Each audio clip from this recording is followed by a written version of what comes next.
Welcome back to my channel. 10th class Hindi medium में chapter first का revision चल रहा है और इसमें हमारी क्लास थर्ड हो चुकी है। आज है क्लास फोर्थ चैप्टर फर्स्ट के रिवीजन के लिए।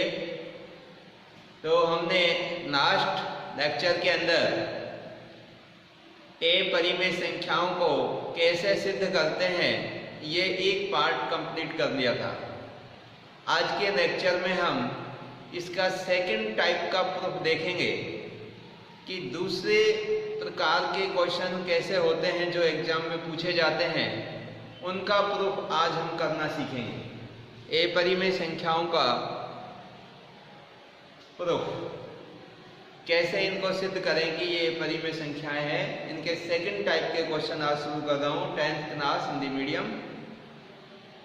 तो देखिए, जो हमने कल प्रूव किए थे कि सिद्ध करो कि √5 √3 ये ए परिमेय संख्या हैं।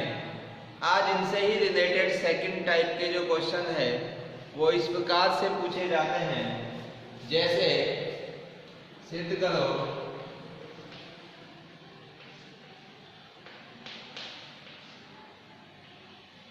3 + √2 ए परिमेय संख्या है।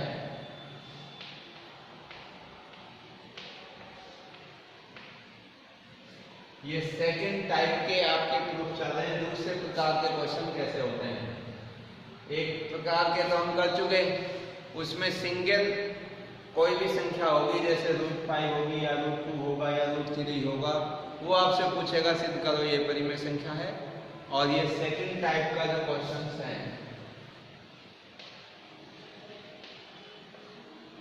दूसरे प्रकार के जो क्वेश्चन पूछे जाते हैं जिनमें मिक्स होगा, एक आपकी परिमेय संख्या होगी और एक ए परिमेय संख्या होगी।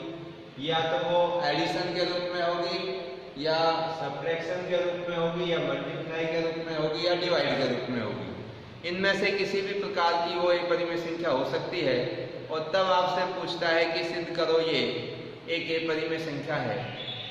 तो देखिए, इसका जो प्रूफ है ये भी उसी से मिलता जुलता है, बट थोड़ा सा डिफरेंस है कि इसमें भी हम ये मानेंगे फर्स्ट में कि 3 + √2 एक परिमेय संख्या है, इसके विपरीत मानेंगे और उसी विरोधाभास विधि से इसको हम आगे सॉल्व करेंगे। तो देखिए, इसके प्रूफ का जो प्रोसीजर है उसको हम समझते हैं। तो क्या लिखेंगे, माना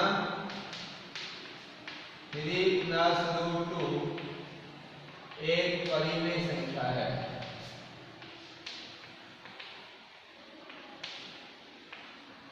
जब हमने 3 + √2 को एक परिमेय संख्या मान लिया तो परिमेय संख्या की डेफिनेशन के लिए इसको हम P/Q की फॉर्म में रिप्रेजेंट कर सकते हैं। तो इसको लिख सकते हैं 3 + √2 = A/B। किसकी परिभाषा से? परिमेय संख्या की परिभाषा से, जहां पर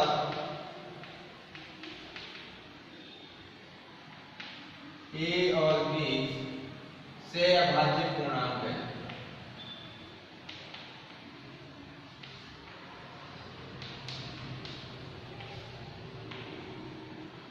और B ≠ 0, B की वैल्यू 0 नहीं है।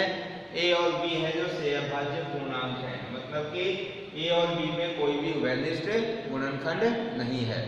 और ये पूर्णांक है, मतलब जैसे कि आपने पूर्णांक पढ़े थे, माइनस की संख्याएं, प्लस की संख्याएं, 0, ये सभी आपके पूर्णांक होते हैं।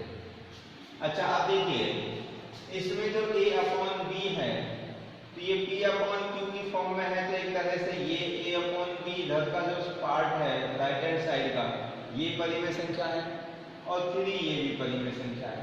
तो मैं परिमेय का ग्रुप एक साइड में कर देता हूँ, 3 को भी इधर में ट्रांसपोज कर रहा हूँ, तो ये माइनस का हो जाएगा। इधर क्या बचेगा, √2 A/B - 3। इसके नीचे 1 का एलसीएम कितना आएगा, इसका B आ जाएगा। तो A माइनस एलसीएम इसका B आ गया, 1 से भाग देंगे तो B और B को 3 से मल्टीप्लाई करेंगे तो 3। तो √2 इज इक्वल टू कितना हो गया, a minus 3b upon b। अब एक चीज देखो, a b ये क्या माने थे हमने ऊपर से, अभाज्य पूर्णांक, मतलब पूर्णांक है ये, तो a पूर्णांक है, b पूर्णांक है और 3 भी पूर्णांक है। तो देखिए अगर हम पूर्णांक को इस पूर्णांक से मल्टीप्लाई करेंगे तो ये 3b भी एक पूर्णांक ही बनेगा, और इस पूर्णांक में से अगर मैं 3b पूर्णांक को माइनस करूंगा तो जो रिजल्ट आएगा वो भी एक पूर्णांक होगा, और नीचे b ये वाला भी क्या है, ये भी एक पूर्णांक है। तो पूर्णांक अपॉन पूर्णांक क्या हुआ, एक परिमेय संख्या हुआ। पूर्णांक अपॉन पूर्णांक क्या हुआ, परिमेय संख्या। अब कुछ बच्चे सोच रहे होंगे सर पूर्णांक अपॉन पूर्णांक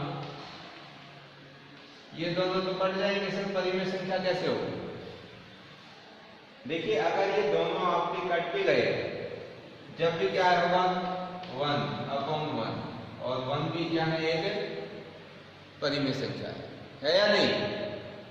और अगर देखिए इन दोनों के माइनस करने पर कोई संख्या आई, जैसे सपोज करो 5 आ गई और नीचे b हुआ आपका 2, तो 5 अपॉन 2 आएगा, तो ये भी एक परिमेय संख्या है, क्योंकि a और b हमें नहीं पता पूर्णांक में कौन से नंबर के हैं। तो अगर a में से हम 3b माइनस करें और फिर ये b से डिवाइड करें, तो जो रिजल्ट में आपकी संख्या आएगी वो एक परिमेय संख्या होगी।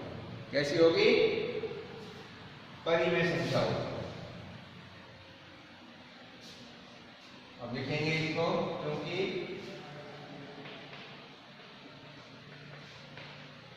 a और b पूर्णांक है,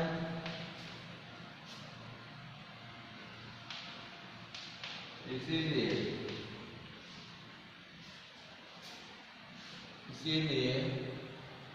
a minus 3b upon b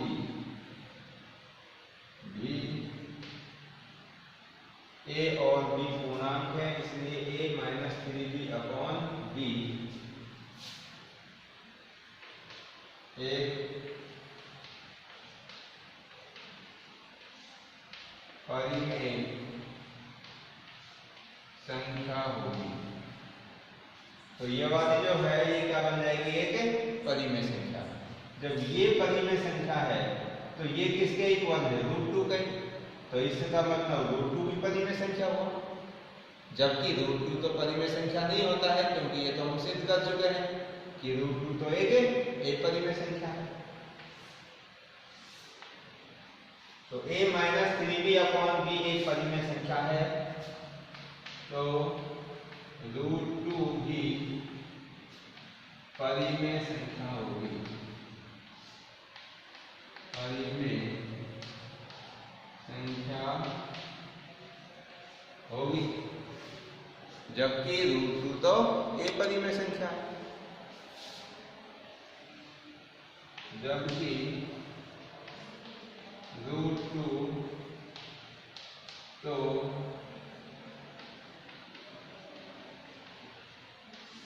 एक परिमेय संख्या है।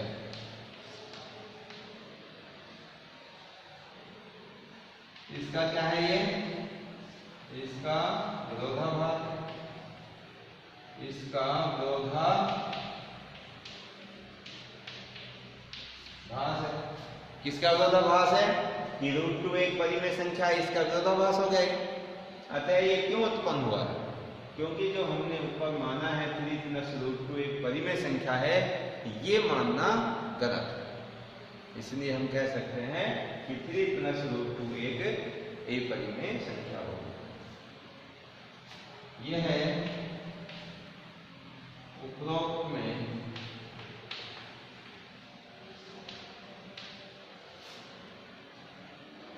गलत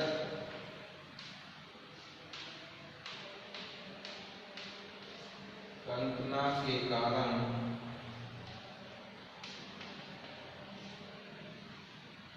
यह उपरोक्त में गलत कल्पना के कारण हुआ है। अतः ये 3 प्लस रूट 2 एक परिमेय संख्या,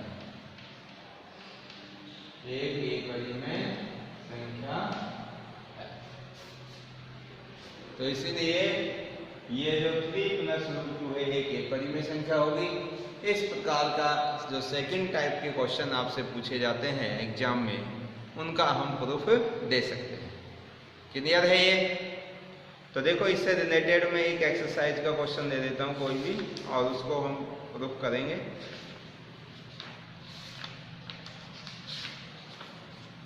जैसे 1.3 का आप एक क्वेश्चन दे दीजिए, इसका सेकंड।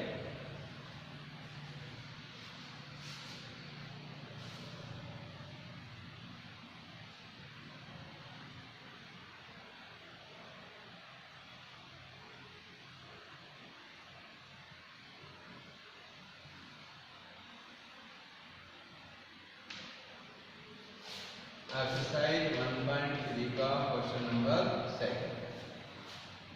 तो देखिए, इसमें है 3 प्लस 2 रूट 5, 3 प्लस 2 रूट 5, और इसको हमें ए परिमेय सिद्ध करना है, ए परिमेय सिद्ध करना है, 3 प्लस 2 रूट 5। तो देखिए कैसे करेंगे। अभी बताया था मैंने, इस संख्या को इसके विपरीत मान लेंगे कि माना ये संख्या क्या है, परिमेय संख्या है। तो मैं डायरेक्ट समझा रहा हूं सर। यहाँ पे क्या लिखेंगे, माना 3 प्लस 2 रूट 5 एक परिमेय संख्या है। तो परिमेय संख्या है तो इसको P अपॉन Q की फॉर्म में लिख सकते हैं। तो 3 plus 2 root 5 equal to a upon b. A और बी क्या है, इससे अभाज्य पूर्णांक है, और b does not equal to 0। अब देखिए इधर a upon b p upon q के फॉर्म में है, तो ये परिमेय संख्या, 3 परिमेय संख्या। तो इस 3 का क्या कर दूंगा मैं, एक साइड में करने के लिए ट्रांसपोज। तो यहाँ क्या बचेगा, 2 root 5 equal to a upon b minus 3। इसके नीचे 1 मार देंगे, रेजिस्टेंस आ जाएगा बी, और ये बनेगा ए माइनस 3b अपॉन। अब इधर जो 2 है ये इससे मल्टीप्लाई हो रहा है, तो 2 अपने आप में एक परिमेय संख्या है। तो इस 2 को भी मैं यहाँ से ट्रांसपोज करकर यहाँ मल्टीप्लाई में है, तो यहाँ चला जाएगा डिवाइड में, और यहाँ क्या बचेगा, root 5 equal to a minus 3b upon 2। Clear? अब इसमें देखो, ए आपका पूर्णांक है, बी पूर्णांक है, 3 पूर्णांक है। इसको इन दोनों को मल्टीप्लाई करेंगे तो ये भी पूर्णांक बनेगा। पूर्णांक में से पूर्णांक घटाएंगे तो रिजल्ट में क्या आएगा, पूर्णांक। और नीचे बी पूर्णांक है, 2 पूर्णांक के मल्टीप्लाई करेंगे तो भी पूर्णांक बनेगा। तो पूर्णांक अपॉन पूर्णांक हुआ ये संख्या। तो ये पूरी संख्या क्या बन गई, परिमेय संख्या। पूर्णांक बटे पूर्णांक क्या होगा, परिमेय संख्या। तो ये संख्या कैसी हो गई भाई, परिमेय संख्या हो गई।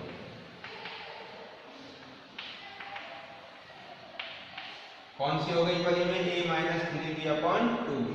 जब ये वाली संख्या आपकी परिमेय संख्या है तो ये इसके इक्वल है रूट 5 के, तो ये भी परिमेय हो जाएंगे। तो रूट 5 भी परिमेय होगी। कैसी होगी, परिमेय। तो ये क्या हो गया, विरोधाभास, क्योंकि रूट 5 तो हम जानते हैं कैसी संख्या है, ए परिमेय संख्या है, जो कि विरोधाभास है, जो कि विरोधाभास है। अतः 3 प्लस 2 रूट 5 एक ए परिमेय संख्या है। तो ये विरोधाभास क्यों हुआ था, क्योंकि ऊपर हमने ये जो मान लिया था 3 प्लस 2 रूट 5 एक परिमेय संख्या है, ये हमारा मानना गलत है। अतः ये संख्या एक ए परिमेय संख्या ही होगी। क्लियर? तो ये आपके प्रूफ के आपके 2 टाइप के क्वेश्चन एग्जाम में जरूर पूछे जाते हैं, या तो इस प्रकार के क्वेश्चन आते हैं, या फिर जो मैंने बताए थे फर्स्ट जो कल वाली वीडियो थी उसके अंदर बताया था, जैसे कि √5, √2, √3 ये परिमेय संख्या हैं। ये दो प्रकार के जो क्वेश्चन हैं ये अधिकांशतः एग्जाम में पूछे जाते हैं। अब इसके अंदर एक टॉपिक और बचा है आपका परिमेय संख्याओं के दशमलव प्रसार।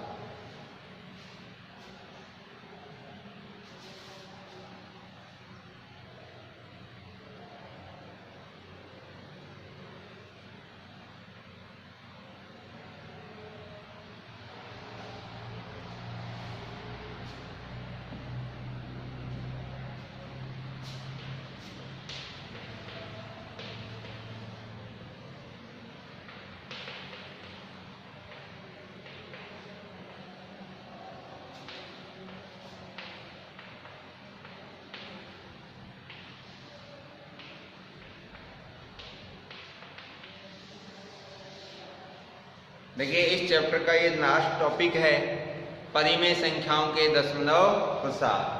और परिमेय संख्याओं के दशमलव प्रसार क्या क्या होते हैं वो समझिए। देखिए ये तो हम सभी जानते हैं कि परिमेय संख्याएं उनको कहते हैं जिनको हम p/q की फॉर्म में रिप्रेजेंट कर सकते हैं। और p और q आपके क्या होते हैं, पूर्णांक होते हैं। p और q पूर्णांक हो और q does not equal to 0। तो ये आपकी परिमेय संख्या की क्या है, परिभाषा।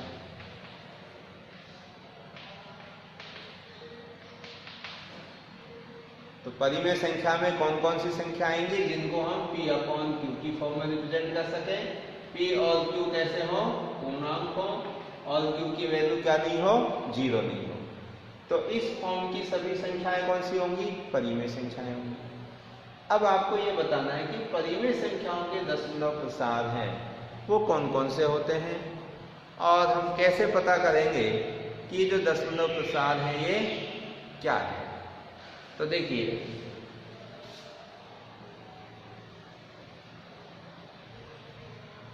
जब मैंने आपको ये चैप्टर स्टार्ट कराया था तो उस समय भी बताया था कि परिमेय संख्याओं के जो दशमलव प्रसार होते हैं वो दो प्रकार के होते हैं, एक शांत दशमलव प्रसार और दूसरे अशांत आवर्ती दशमलव प्रसार।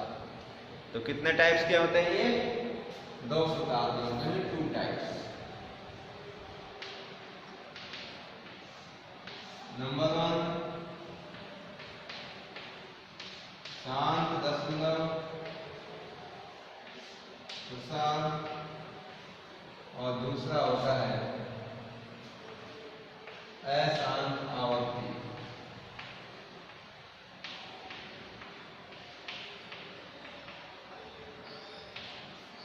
एक तो होता है शांत दशमलव प्रसार और दूसरा होता है अशांत आवर्ती दशमलव प्रसार। अब देखिए आपसे क्वेश्चन किस हिसाब से पूछा जाएगा। आपको क्या करेगा कि कोई भी एक परिमेय संख्या दे देगा। जैसे सपोज करो कि आपको परिमेय संख्या दे दी x, कोई भी परिमेय संख्या है x और ये p/q की फॉर्म में होगी। अगर नहीं है तो बना देंगे अपॉन में 1 करके। तो जो x है p/q की फॉर्म में, तो इससे हमें ये पता करना है कि इस परिमेय संख्या x का दशमलव प्रसार शांत कब होगा और अशांत आवर्ती कब होगा। ये तो पता चल ही गया कि हमें परिमेय संख्याओं का दशमलव प्रसार दो प्रकार के होते हैं, एक शांत दशमलव प्रसार और दूसरा अशांत आवर्ती दशमलव प्रसार। अब शांत कब होगा और अशांत आवर्ती कब होगा, इसके लिए देखिए जैसे मैं एक एग्जांपल दे रहा हूँ। सपोज दैट x = 17/8, ये एक परिमेय संख्या है और इस परिमेय संख्या में जो p/q की फॉर्म में है इसमें p की वैल्यू 17 है और q की वैल्यू 1। तो इसकी पहचान का सबसे अच्छा तरीका है कि अगर इस परिमेय संख्या में जो हर है q, हर q कितना 8, अगर हम इस 8 के अभाज्य गुणनखंड करें, क्या करें भाई, अभाज्य गुणनखंड। तो मैं इस 8 का अगर अभाज्य गुणनखंड करूं तो 17/2 × 2 × 2 × 2, 2 दूनी 4 दूनी 8। तो ये जो अभाज्य गुणनखंड करे हैं आपने, अगर ये 2-2 के आ रहे हैं गुणनखंड या 5-5 के आ रहे हैं या दोनों के आ रहे हैं,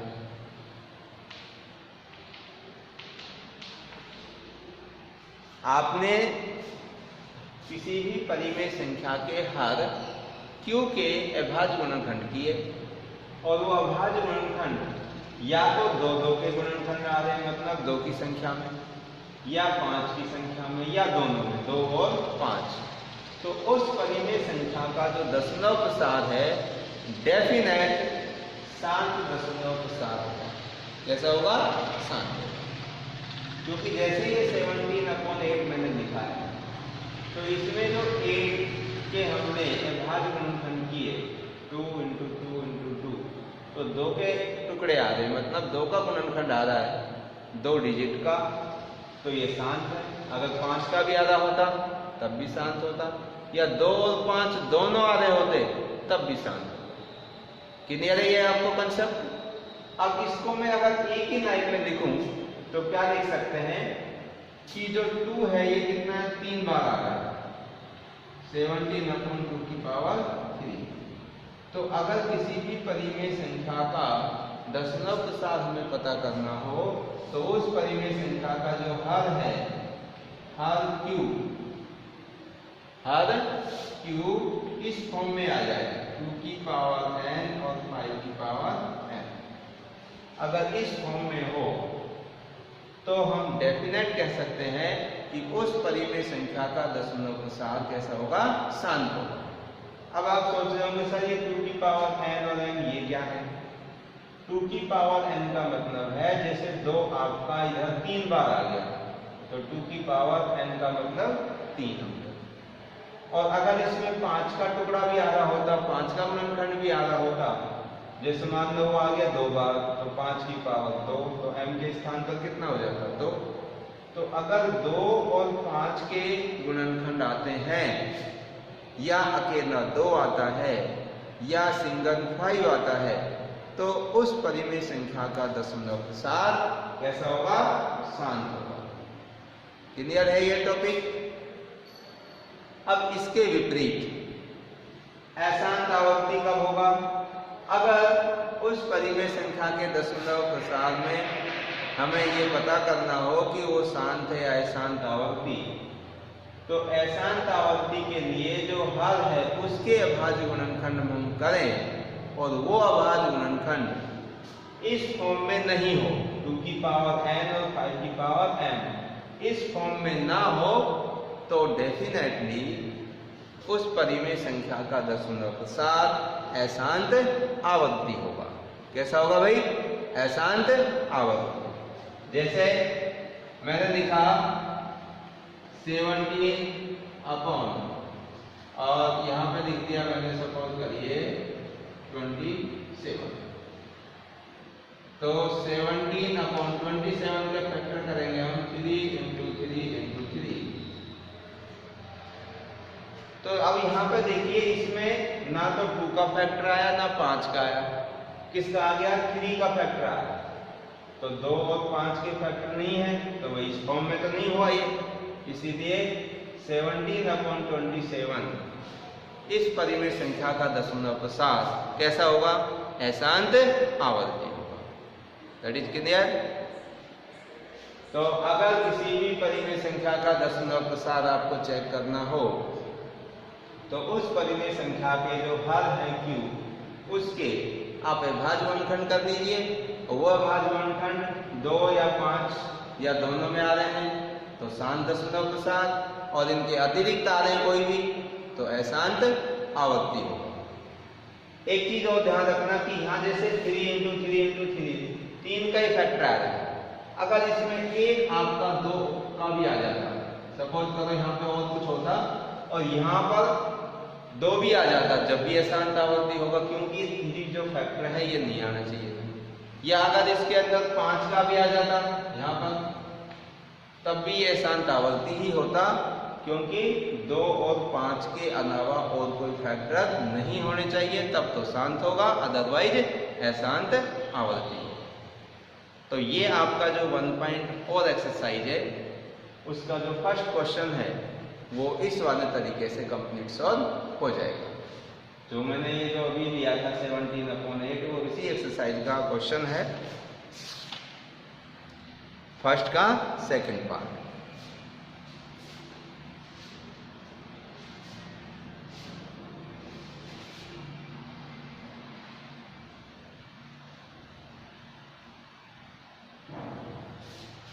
देख लीजिए, इसका मैं 1-2 क्वेश्चन आपको करके बता देता हूं। जैसे देखिए यहाँ पर है 7th पार्ट है फर्स्ट 129 अपॉन 2 की पावर 2, 5 की पावर 7 और 7 की पावर 5। अब देखो ये परिमेय संख्या तो है क्योंकि P अपॉन Q की फॉर्म में है, तो इसमें आप देखेंगे तो जो Q है वो Q है, ये है 2 की पावर 2, 5 की पावर 7, 7 की पावर 5। इस परिमेय संख्या का हर Q ये है और ये P की वैल्यू आ गई। तो अब इसमें देखेंगे कि जो Q है ये 2, 5 ये फैक्टर भी है और इसके अंदर ये 7 फैक्टर है, 7 एक गुणनखंड एक्स्ट्रा आ गया। अगर ये गुणनखंड नहीं होता और ये दोनों ही होते तो इस परिमेय संख्या का दशमलव प्रसाद कैसा होता, शांत होता। लेकिन अब ये 7 फैक्टर अलग से आ गया तो अशांत आवर्ती होगा, क्योंकि जो ये हर है हर Q के जो अभाज्य गुणनखंड है, अभाज्य गुणनखंड 2 की पावर n, 5 की पावर m के रूप में नहीं है। इसीलिए दशमलव प्रसाद अशांत आवर्ती होगा। क्लियर है ये बात? तो दशमलव प्रसाद कैसा होगा, अशांत आवर्ती होगा। ठीक है, अगर ऐसे होता ये नहीं होता तो ये 2 की पावर n और 5 की पावर n के रूप में होता तो ये शांत बन जाता, लेकिन अब कैसा होगा, अशांत आवर्ती होगा। अब देखिए इसके अंदर जो सेकंड क्वेश्चन है ये भी इंपॉर्टेंट है। ऊपर दिए गए प्रश्न में उन परिमेय संख्याओं के दशमलव प्रसादों को लिखिए जो शांत है।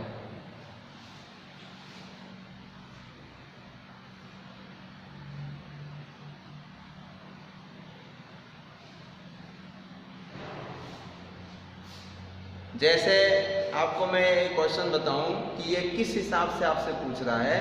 जैसा भी आपने क्वेश्चन नंबर फर्स्ट का ये सेकंड पार्ट किया था 17/8 और इसका हमने दशमलव प्रसाद देखा 17/2 × 2 × 2, तो 17/2 की पावर 3, 2 की पावर 3 है तो ये 2 की पावर n और 5 की पावर m के रूप में है, तो दशमलव प्रसाद कैसा है, शांत है। अब ये कह रहा है कि उस दशमलव प्रसाद को लिखिए पॉइंटों में कितना होगा, भाई 2.36 होगा या 0.009 होगा, वो दशमलव प्रसाद कितना होगा जो कि शांत है। अब हमें ये दशमलव प्रसाद बताना है पॉइंटों में कितना होगा। तो देखो ये तो पता ही चल गया शांत है, हर Q 2 की पावर m और 5 की पावर n के रूप में है, इसलिए शांत है। दशमलव प्रसाद क्या है, शांत है। लेकिन अब वो कितना है ये बताना है। तो आपको ये बताने के लिए क्या करना है कि जो भी परिमेय संख्या आपको दे रखी है इस हर के भाज्य गुणनखंड करने के बाद उस हर को 10 की घात में बदलना है। किसकी घात में बदलना है भाई, 10 की घात में। जैसे ये हर है 2 की पावर 3, इसको अगर मैं 10 की घात में बदल दूं तो ऊपर वाली संख्या 17 को 10 की घात से डिवाइड करना बहुत ही आसान होता है। कैसे, जैसे एक उदाहरण लेता हूं मैं, सपोज करो ऊपर है आपका 13 और नीचे है आपका 5, या 5 की पावर में से 2 कर देंगे। 5 की पावर 2 का मतलब 5 कितनी बार? 2 बार। 5 इंटू 5 यानी कि 25 हो गया। अब 13 को 25 से अगर हम डिवाइड करके देखेंगे डिवीजन मेथड से, तो उसमें ज़्यादा टाइम लगेगा। लंबी प्रक्रिया का अगर हम यूज करेंगे तो क्या होगा? टाइम ज़्यादा लगेगा। तो ऐसी सिचुएशन में हम क्या करेंगे? इस हल को 10 की घात में बदलेंगे, और 10 की घात में बदलने के लिए हमें एक्सपोनेंट रूल का यूज करना है, घातांक नियम का। और घातांक नियम क्या कहता है कि यहाँ अगर 5 की पावर 2 है और इसको हमें 10 की घात में बदलना है, तो इसको 2 की पावर 2 से ही मल्टीप्लाई करना पड़ेगा। तो 5 2 जा 10, 10 की पावर 2 बन जाएगी। लेकिन अगर हमने ये हर में मल्टीप्लाई किया है तो अंश को भी करना पड़ेगा इस तरह से, 2 की पावर 2 ऊपर और नीचे, न्यूमरेटर और डिनोमिनेटर दोनों को मल्टीप्लाई करना पड़ेगा। तो यहाँ पे देखेंगे आप 13 इंटू 2 की पावर 2 का मतलब 4, 2 दूनी 4, और ये एक्सपोनेंट रूल के अकॉर्डिंग घात जब इसकी सेम है तो बेस मल्टीप्लाई हो जाते हैं, 10 की पावर 2, और 10 की पावर 2 का मतलब 10 इंटू 10 100 हो गया, और 13 को 4 से गुणा करेंगे तो 52, और ये 100। अब 52 को 100 से डिवाइड करना बहुत ही आसान है, क्योंकि नीचे 2 जीरो हैं तो अंश में राइट साइड से 2 डिजिट छोड़कर पॉइंट हटा देंगे, तो कितना बन जाएगा? 0.5। क्लियर? तो ये आपका वो शांत दशमलव के साथ बन गया इसका। तो ऐसे ही अब इसको हमें 10 की घात में बदलना है। तो देखो कैसे बदलेंगे। तो वही 17/2 की पावर 3 है, तो क्या लिखेंगे? हर को 10 की घात में बदलने पर क्या होगा? 17/2 की पावर 3 है, तो यहाँ 5 की पावर 3 से ऊपर और नीचे क्या कर दूं मैं? मल्टीप्लाई। 5 की पावर 3 से नीचे और 5 की पावर 3 से ही ऊपर, अंश में हर को क्या कर दिया मैंने? मल्टीप्लाई कर दिया, कोई फर्क नहीं पड़ेगा। तो ये 17 इंटू 5 की पावर 3 कितनी बार आएगा? 5 3 बार आएगा, और ये हो जाएगा 2 5 जा 10 की पावर 3। इनको मल्टीप्लाई कर देंगे, 17 इंटू 55 25 25 बन जाए 125, और नीचे 10 की पावर 3 का मतलब 1000। 10 गुना 10 गुना 10 3 बार करेंगे तो कितना हो जाएगा? 1000। और ये 17 से इसको मल्टीप्लाई कर देंगे, 17 पंजे 85, 8 17 दूनी 34, 7 8 42, 4 17 कम 17 और 4 21, और नीचे कितने हुए? 1000। अब नीचे 3 जीरो है तो 3 अंक छोड़कर पॉइंट लगा देंगे, 1 2 3, यहाँ पॉइंट आ जाएगा, तो 2.125। तो ये आपका दशमलव प्रसाद आ गया। तो जो परिमेय संख्याओं के दशमलव प्रसाद शांत होते हैं उनका ये दशमलव प्रसाद होगा, जैसे कि मैंने इस क्वेश्चन का किया। क्लियर है? तो इस सेकंड के भी सारे पार्ट इसी प्रकार से करेंगे। तो ये चैप्टर फर्स्ट के मेन कंसेप्ट थे, एक फंडामेंटल न्यू थी, और इसको अगर आप अच्छे से क्लियर करते हैं तो एक्सरसाइज के क्वेश्चन आपके लिए बहुत ही इजी हो जाते हैं। आप उनको चुटकियों में कर सकते हैं क्योंकि आपको एकदम कंसेप्ट क्लियर है। तो आज के लेक्चर में बस इतना ही। तो फर्स्ट चैप्टर से रिलेटेड आपकी कोई भी समस्या हो तो आप पूछ सकते हैं, और नेक्स्ट क्लास के अंदर हम सेकंड चैप्टर का रिवीजन स्टार्ट करेंगे। So thank you and thank you very much.